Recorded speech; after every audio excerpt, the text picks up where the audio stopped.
And for more, we welcome now Blaise Misztal, Vice President for Policy at the Jewish Institute for National Security of America. Blaise, thank you very much for your time tonight. So this war, now in its fourth month, this is a conflict we were told would last weeks at most.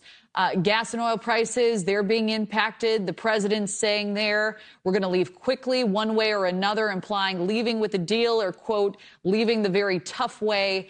What are the elements you believe he's analyzing now? And is there a timeline in your mind that you believe would make sense for the president to act? Well, good afternoon, Kelly. It's good to be with you. It does seem that President Trump is stuck between these two hard choices.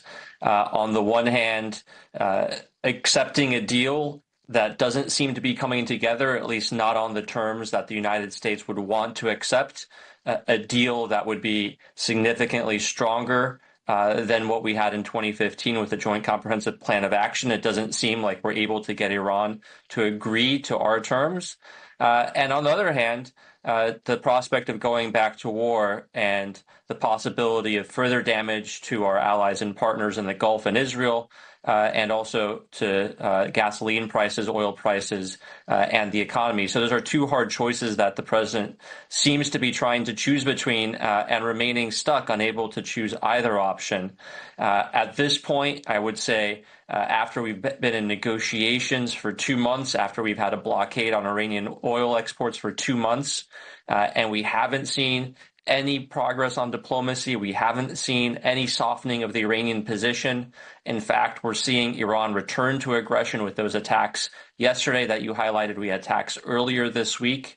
It seems to me that waiting any longer doesn't make more sense. It doesn't seem that a better deal is on the table. It doesn't seem like a better chance of winning this war is going to emerge, except for doing what it's going to take to get the outcome that we want, which means going in, opening the Strait of Hormuz, and removing the remaining missiles and drones and nuclear sites that we can find, and then declaring it a victory and moving on. I don't think there's any other option for the president right now. Yeah, and many do say Iran is, trying to drag out these negotiations, hoping to put some additional political pressure on the president here at home. What are your thoughts on that premise, and how do you think that strategy may impact the president's response in turn? Yeah, so there's a apocryphal quote attributed to Lenin, which says, "Probe with the bayonet. If you feel mush, push. If you feel steel, stop." That is definitely the Iranian playbook. We've seen them do it over and over again when they're uncertain or they're trying to negotiate. They actually resort to force to see what the U.S. position is, to see what they can get away with. And every time that they feel like they got away with an attack where there isn't a strong response, they just keep pushing, they keep attacking. And we're seeing them fall into this pattern now. They shot 35 drones and missiles earlier this week, and the U.S. replied with just limited strikes. We saw it happen again last night.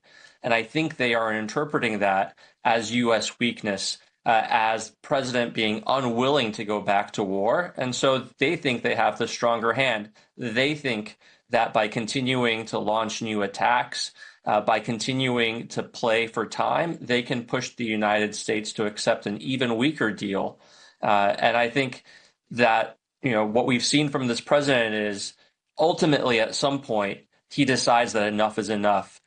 We saw that in 2020 when he authorized the strike to kill Qasem Soleimani. Right. We saw that with Midnight Hammer last year. And I think the Iranians might miscalculate here at some point and go too far. And he does appear to be very unpredictable up until that point. So we will, of course, stay tuned. Blaise Misztal, thank you for your time tonight. We appreciate it. Thank you.